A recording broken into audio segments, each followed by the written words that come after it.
Shalom saudara-saudara sekalian dimanapun berada. Puji nama Tuhan, kesempatan ini kembali lagi kita boleh berjumpa dalam channel ini. Untuk terus bersama-sama kita dengarkan kesaksian-kesaksian yang sangat memberkati. Dalam video ini seorang ibu muslimah, yang mana beliau juga seorang sopir,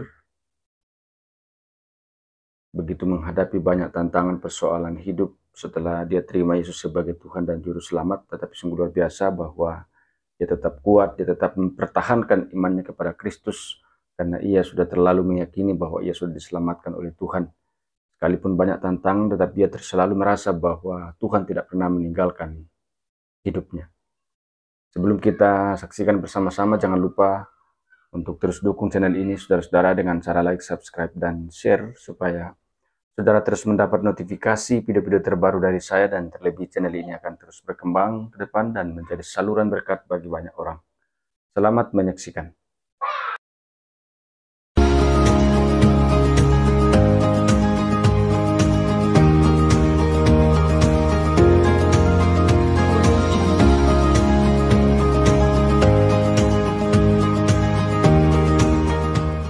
Sejak itu saya kebetulan menikah di usia muda karena kembali lagi saya butuh kasih sayang. Subhanallah.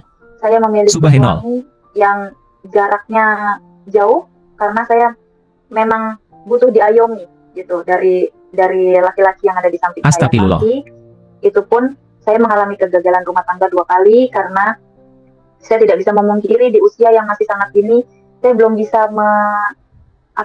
bisa menilai mana laki-laki yang baik dan mana laki-laki yang bisa kita percaya atau yang seperti gimana lah gitu kan, karena memang usia saya hanya masih terlalu dini dan yang tahu hanya bahagia gitu kan, atau disayang aja udah cukup gitu lah, masih seperti itu.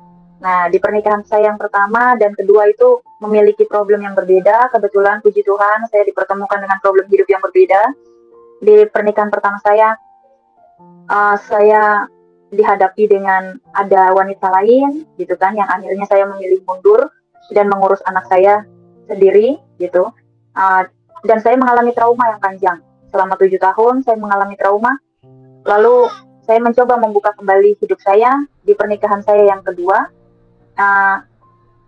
Saya menikah ini dua-dua dengan muslim, walaupun saya di SMA udah pernah bilang mau pindah haluan, tapi pada saat itu karena saya MBA dan suami saya ini muslim, jadi saya muslim gitu. Saya muslim, nah saya tidak jadi pindah pada saat itu, dan mungkin itu jalan Tuhan ya untuk saya, untuk hidup saya. Dan saya merasa jalan hidup saya nih, jalan saya untuk pencarian Tuhan ini cukup istimewa di dalam hidup saya gitu, karena saya benar-benar mencari ketenangan di dalam diri saya, di dalam hidup saya bersama Tuhan itu seperti apa, itu saya yang mengalami sendiri gitu. Nah, lalu di pernikahan saya yang kedua, saya kembali menikah dengan orang muslim juga.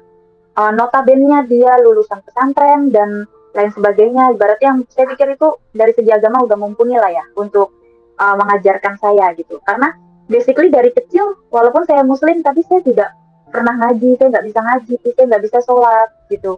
Karena ya itu dia, karena saya diurus oleh banyak tangan gitu. Saya tidak diurus oleh orang tua.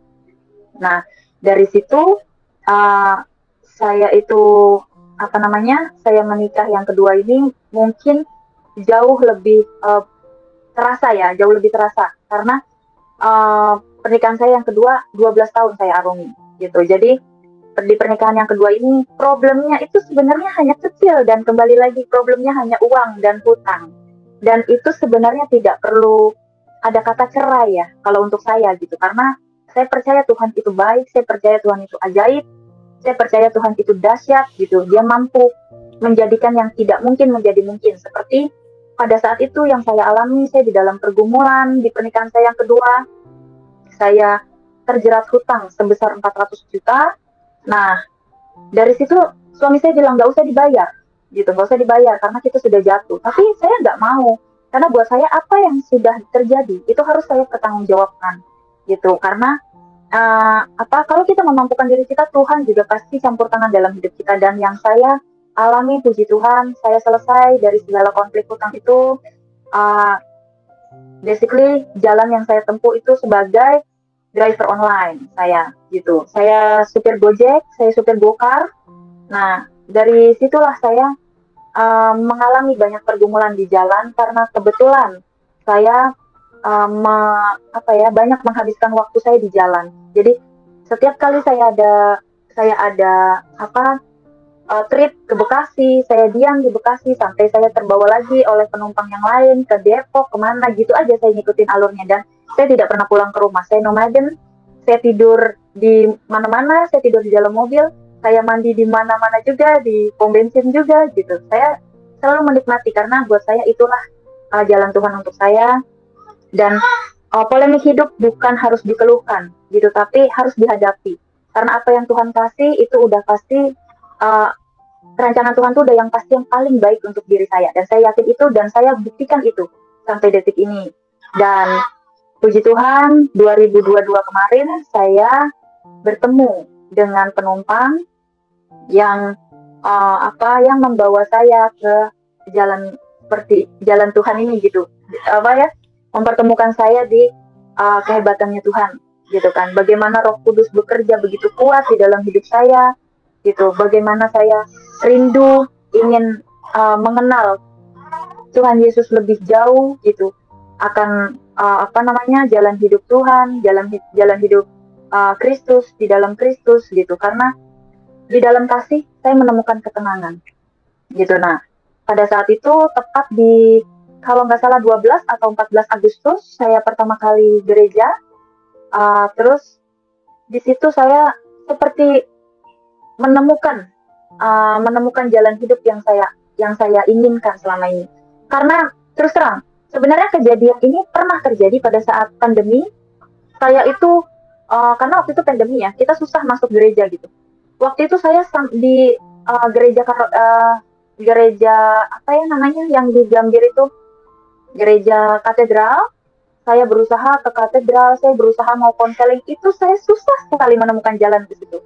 Nah, disitulah saya terus mencari gitu kan, karena panggilan saya ke sana gitu. Cuma kok saya susah ya untuk mencapai tembok itu tuh susah gitu. Nah, pada saat saya bergereja di gereja saya ini gitu, saya pertama kali masuk ke sini kok semuanya tuh seperti terbuka, dan saya seperti menemukan oh iya, disinilah tempat yang saya mau gitu, panggilan hati saya menggiring langkah saya ke jalan Kristus, mengenal Kristus gitu lebih jauh lagi. Nah, dari saya datang pertama, kedua itu saya sudah mulai bilang gitu untuk kapan saya bisa dibaptis gitu. Waktu itu masih Agustus, di sana ditanyakan lagi sama pastor saya, mau buru-buru atau enggak. Terus saya bilang, oh enggak, saya bilang gitu, enggak apa-apa gitu, jalan aja dulu. Ya kalau enggak buru-buru nanti tanggal 25 Desember. Oh, oke, saya bilang gitu. Udah, saya terus beribadah di gereja tersebut, saya terus bertumbuh gitu di situ, sampai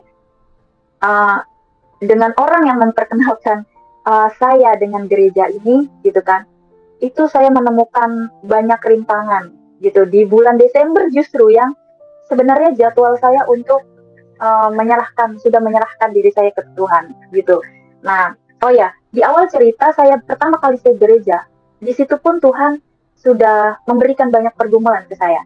Dalam arti pada saat saya memulai memberanikan diri mengenal Yesus, akun Gojek saya itu hancur, masukan saya berkurang jauh, bahkan tabungan saya habis gitu. Tapi nggak tahu kenapa saya tenang gitu, walaupun saya nggak punya apa-apa, walaupun saya zonk lah ya bisa dikatakan gitu, tapi saya tenang gitu. Saya nggak seperti di agama saya sebelumnya gitu, yang kalau saya nggak punya uang saya pusing, saya gimana. Tapi kemarin itu di dalam Kristus saya tenang, saya nyaman, saya bisa survive sampai detik ini gitu. Dan saya percaya semua yang terjadi bukan karena saya bergereja, tapi jangankan rezeki saya ya, jangankan uang saya, kalau Tuhan mau ambil nyawa saya pun Tuhan bisa ambil. Saya pikir seperti itu gitu, dan itulah keindahan, kedahsyatan yang Tuhan tunjukkan untuk saya. Dan saya semakin yakin, semakin Tuhan ambil, semakin saya yakin dengan saya harus terus berjalan di jalan ini. Itu seperti itu yang ada di hati saya pada saat itu. Nah, terus ketika di bulan Desember menjelang saya pembaptisan, saya juga banyak menemukan pergumulan yang saya dapati dari pasangan saya, teman dekat saya lah gitu. Nah, karena lagi-lagi gitu kan, baik dengan manusianya ya, bukan salah di agamanya gitu. Baik dengan laki-laki yang Muslim ataupun yang Kristen, semua namanya judulnya manusia pasti punya kesalahan dan pasti ada salah, ada dosa gitu. Nah, dia ketahuan begini-begini gitu kan. Nah, sampai saya tuh sempat ilfeel gitu, kayak terus orang yang kayak gimana lagi yang harus saya percaya gitu. Dan di situ saya pun jadi kayak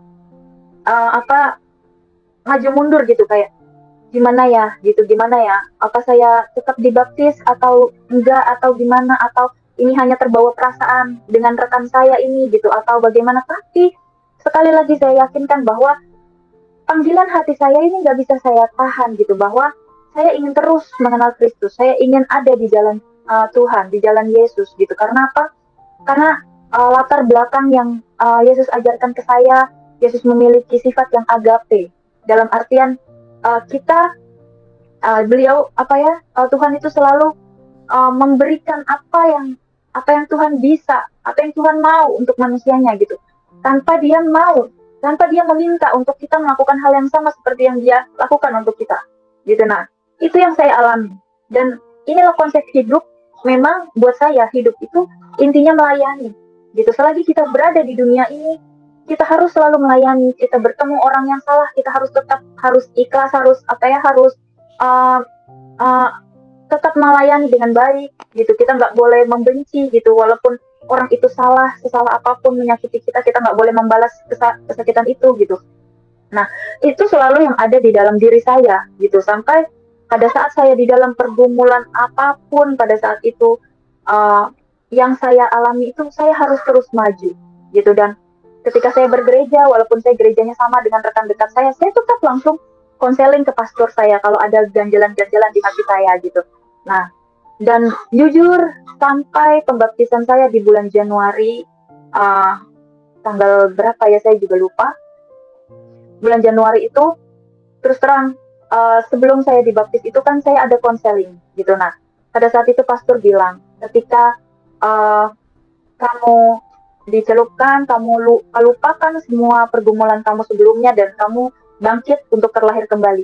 Terus terang itu tidak bisa saya lakukan, karena saya belum bisa memaafkan kesalahan rekan dekat saya gitu. Saya belum bisa menerima saya dibohongi gitu, saya dimanain lah gitu sama dia gitu ya. Saya belum bisa menerima semua itu.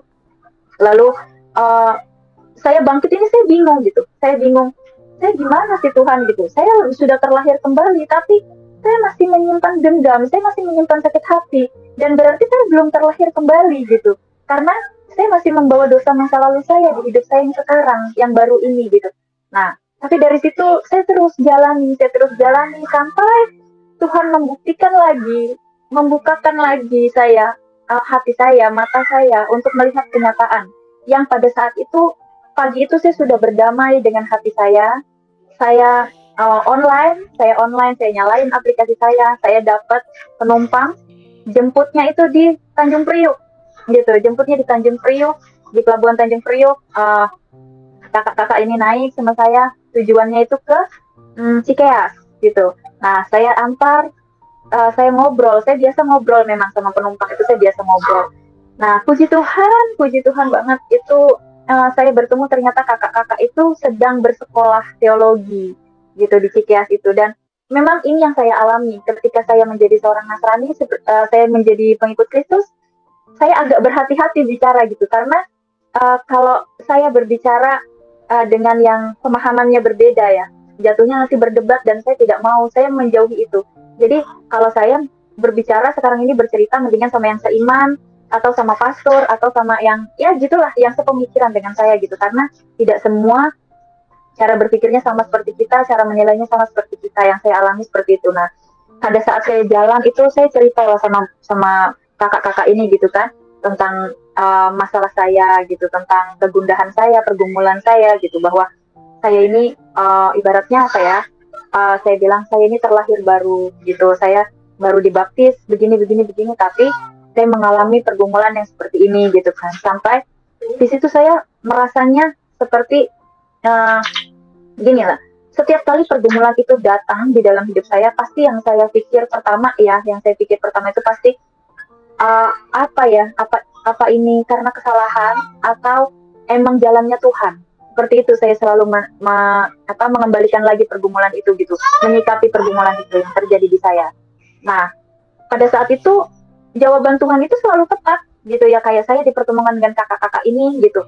Itu seperti jawaban gitu untuk saya dari Tuhan, bahwa saya ini harus selalu melayani Tuhan, dan saya jangan sampai mengkonsepkan pikiran saya ke jalan yang lain gitu, ke arah yang lain gitu, karena Tuhan baik, Tuhan Yesus dahsyat, Tuhan Yesus itu ajaib, banyak mukjizat terjadi di dalam hidup saya yang kalau saya pikir-pikir tuh dari awal saya terlahir di dunia ini tanpa kasih sayang orang tua, tanpa kasih sayang keluarga, saya mengalami banyak pergumulan hidup, kegagalan rumah tangga, terlibat hutang, saya berjuang sendiri urus anak, sampai puji Tuhan anak saya bisa kuliah yang pertama, yang kedua anak saya kelas 2 SMP, gitu. Nah, saya dianugerahi sama Tuhan juga 2 putra dan putri, 1 putra 1 putri, dan puji Tuhan juga di umur 39 ini saya sudah memiliki 1 cucu, gitu.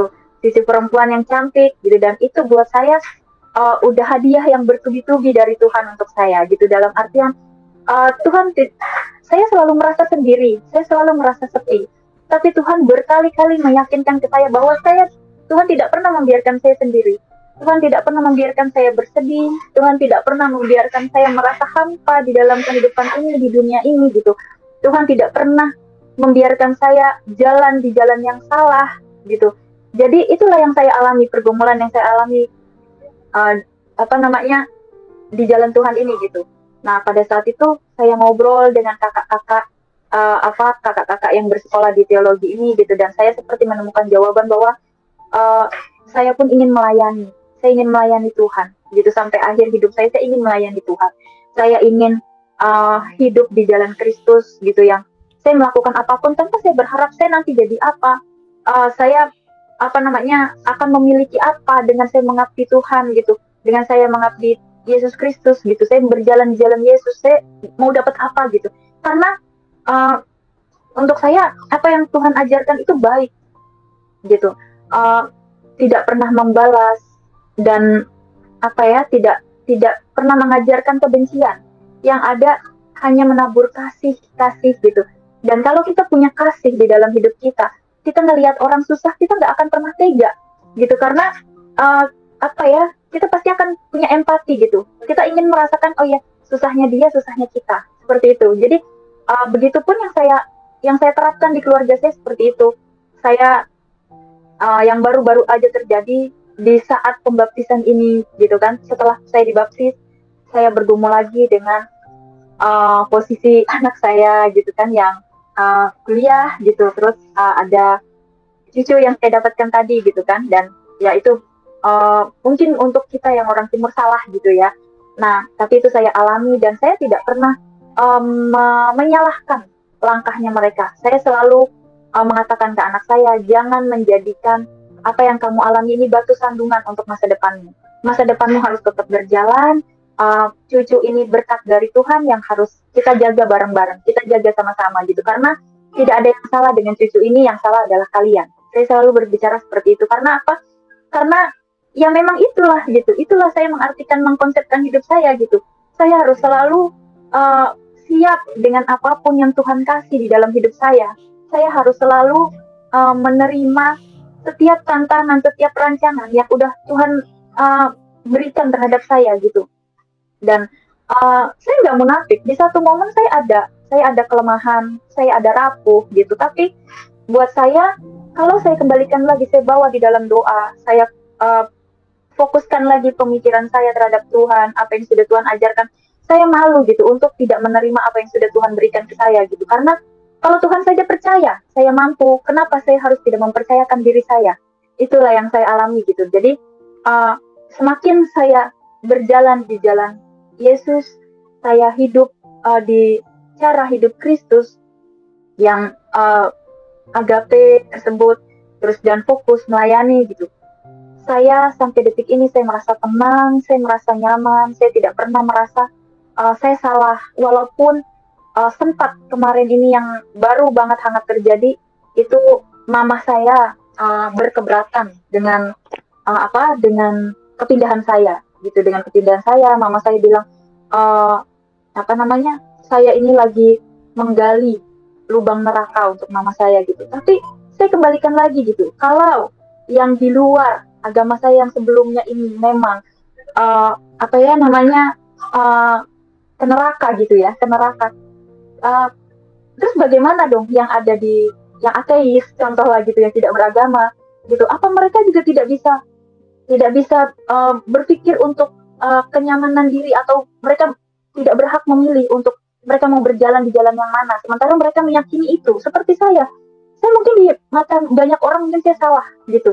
Mungkin saya pindah dari agama yang sebelumnya, saya dikatakan banyak yang mengatakan saya murtad murtad gitu. Tapi apakah saya salah dengan keyakinan yang saya alami sekarang ini? Saya merasa lebih nyaman, saya merasa jauh lebih tahu arti hidup saya sekarang ini. Saya harus seperti apa, saya harus bagaimana gitu, dan saya lebih merasa tenang sekali di jalan sekarang ini gitu. Jadi inilah yang saya alami sampai detik ini gitu. Saya cuma bilang sama mama saya, mama, uh, kalaupun saya ada salah, saya minta maaf, saya bilang. Tapi saya harap mama bisa untuk lebih membedakan gitu, mana tentang agama dan hubungan kita orang tua dan anak. Karena untuk saya berjuang di dalam hidup hanya untuk dua hal, yaitu anak dan orang tua gitu. Karena apa? Dua hal ini semuanya dari Tuhan gitu. Saya tidak pernah bisa memilih saya mau memiliki orang tua yang seperti apa, dan anak saya pun tidak bisa memilih dia mau terlahir dari seorang ibu yang seperti apa gitu. Jadi saya hanya ingin berjuang di dalam hidup untuk dua hal ini gitu, yang saya pahami ini karya nyata dari Tuhan untuk rancangan hidup saya gitu. Jadi saya lakukan semuanya uh, sampai detik ini pun gitu. Saya sekarang ini pun saya lagi belajar puasa pasca gitu. Uh, apa ya uh, apa ya namanya, walaupun mungkin puasa itu beda ya, Ramadan sama puasa Kristen, saya juga belum tahu gitu Kak. Tapi saya coba lakukan apa yang saya bisa untuk Tuhan, dan saya selalu bawa segala pergumulan hidup saya uh, di dalam Tuhan gitu, di dalam apa yang Tuhan ajarkan sesuai firman Tuhan gitu. Karena saya percaya semua yang terjadi di dalam hidup saya sejak saya kecil gitu, saya terlahir dari kedua orang tua yang lengkap gitu. Dari saya punya ayah ibu, tapi saya nggak pernah merasakan kasih sayang ayah ibu saya gitu. Saya merasakan kasih sayang itu dari nenek saya, tapi ketika beliau tidak ada, saya pun kehilangan kasih sayang itu. Tapi Tuhan tidak pernah berhenti menyayangi saya. Tuhan tidak pernah berhenti mengasihi saya. Tuhan tidak pernah berhenti mengingatkan saya apabila saya salah gitu. Saya ada miss yang saya lakukan, atau ada hilaf lah, lupa gitu yang saya lakukan, atau Tuhan tidak pernah menggiring saya ke jalan yang salah, ke jalan yang sesat gitu. Dan bahkan beberapa kali saya hancur ketika saya sedang dirundung hutang itu pun saya saya orang yang tidak terlalu survive juga. Saya juga punya titik lemah gitu, dalam artian ketika saya dirundung hutang itu pun saya pernah mau kerja yang enggak seperti itu. Saya mencoba jalan yang salah gitu. Tapi ya itulah perlindungan Tuhan terhadap saya. Tuhan tidak pernah membiarkan itu terjadi di dalam hidup saya gitu. Jadi sampai detik ini saya saya proklamirkan diri saya bangga menjadi pengikut Tuhan, saya bangga menjadi pengikut Kristus, saya siap berjalan di jalan Kristus, saya mau saya mau hidup sesuai dengan apa yang Kristus ajarkan untuk saya gitu. Jadi karena semua kalau kita dasari memang dengan kasih Tuhan, dengan kasih Yesus, dengan segala pengorbanan Yesus di kayu salib, dan membayar segala kesalahan kita dengan penebusan beliau di kayu salib, yang saya sudah ditebus gitu. Saya sudah ditebus oleh Tuhan. Saya sudah sudah dijamin hidup saya sama Tuhan gitu. Jadi apa yang harus saya khawatirkan lagi untuk hidup saya ke depan? Saya tinggal melangkahkan diri saya lagi ke jalan yang sekarang ini yang mungkin masih ada yang miss atau bagaimana, saya mungkin masih harus bisa luruskan, saya luruskan gitu. Kalau karena biar bagaimanapun yang mengenalkan saya terhadap Kristus itu memang rekan dekat saya ini gitu kan, yang beliau memang dari sejak lahir memang seorang Protestan gitu kan. Nah, saya bergereja di gereja IHS Danau Indah. Nah, saya pun ingin bertumbuh, ingin jauh lagi mengenal Tuhan. Saya ingin selalu berada di jalan yang sudah Tuhan rancangkan untuk saya, untuk diri saya, untuk keluarga saya, untuk generasi saya selanjutnya. Saya ingin semuanya ini sesuai dengan ajaran-ajarannya Kristus terhadap yang saya alami inilah gitu. Karena sampai saya di titik seperti ini bukan suatu hal yang mudah juga gitu kan, bukan suatu hal yang mudah, karena saya terus terang, saya pernah ketika saya menjadi seorang muslim itu waktu zamannya Ustadz Zahir Naik itu lagi booming-boomingnya, itu saya pernah bertanya terhadap beliau, Ustadz, apa yang membuktikan saya ini seorang muslim atau seorang Kristen, saya bilang gitu. Dan pada saat itu pernyataan Ustadz Zahir Naik terhadap saya, kamu meyakini Nabi Isa itu sebagai seorang nabi atau sebagai malaikat atau sebagai Tuhan, dia bilang gitu. Nah, saya bilang sebagai nabi. Oh ya sudah, kamu muslim. Tapi saya nggak sampai di situ gitu. Jadi jawaban itu tidak sesuai dengan apa yang saya harapkan, karena yang ada di hati saya ini berbeda.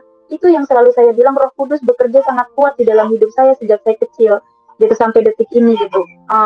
Karena segala macam hal sudah diyakinkan. Bahkan sampai saya pada saat saya bersuami yang kedua, saya bilang, Mas, saya dulu udah pernah mau pindah loh, saya bilang gitu. Tapi saya tetap ada di sini karena suami saya muslim, saya bilang gitu. Nah, dia bilang, ya nggak apa-apa, kan baru niat doang, dia bilang. Tapi kan ketika sholat itu ada pengucapan 2 kalimat syahadat, dia bilang, nggak ada masalah, kan itu pun tidak bisa membuat saya tenang gitu. Saya terus mencari jati diri saya, yaitu sampai pada saat pandemi kemarin saya mencoba konseling ke katedral, kemana saya ini. Tapi sekarang ini saya dipertemukan dengan rekan dekat saya ini, dan beliau juga yang menggiring langkah saya untuk lebih jauh lagi mengenal Tuhan, hidup dengan jalan hidup Kristus, dengan jalan hidup Yesus Kristus, dengan segala kasih yang Tuhan punya untuk saya, untuk keluarga saya, untuk hidup saya gitu, dengan segala berkat berkelimpahan lah ya, yang banyak sudah saya dapatkan di 39 tahun hampir